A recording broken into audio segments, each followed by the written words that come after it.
এটাই লেখাপড়া করার যথার্থ সময়। এটাই খারাপ অভ্যাসগুলো পরিত্যাগ করার উপযুক্ত সময়। এটাই সেখানে যাওয়ার উপযুক্ত সময়। এই সকালবেলায় লেখাপড়া করার জন্য যথার্থ সময়। এই যে উপযুক্ত সময় বা যথার্থ সময়, এটার ইংরেজি হচ্ছে ইটস হাই টাইম।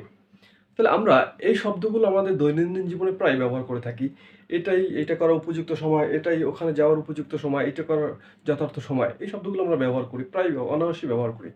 তাহলে এই শব্দটা আমরা ইটস হাই টাইম শব্দটা ব্যবহার করে আমরা এই পুরো সেন্টেন্সটা তৈরি করতে পারি, এবং এই একটা রুলসকে ফলো করে, একটা নিয়মকে, মানে একটা শব্দ ব্যবহার করে আমরা কি করতে পারি, শত শত এই জাতীয় শত শত বাক্য আমরা তৈরি করতে পারি এবং বাস্তব জীবনে প্রয়োগ করতে পারি।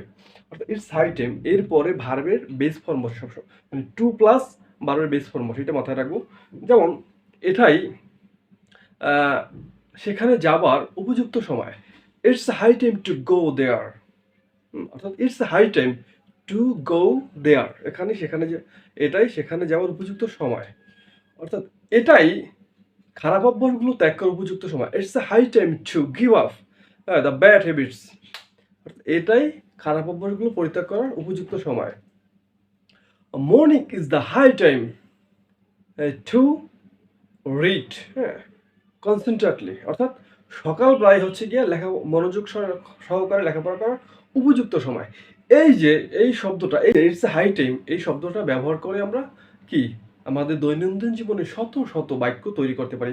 কারণ আমরা বলে থাকি সাধারণত এটা করার উপযুক্ত সময়, এটা না করার উপযুক্ত সময়, এটা ত্যাগ করার উপযুক্ত সময়, এটা করার মতন সেখানে যাওয়ার উপযুক্ত সময়।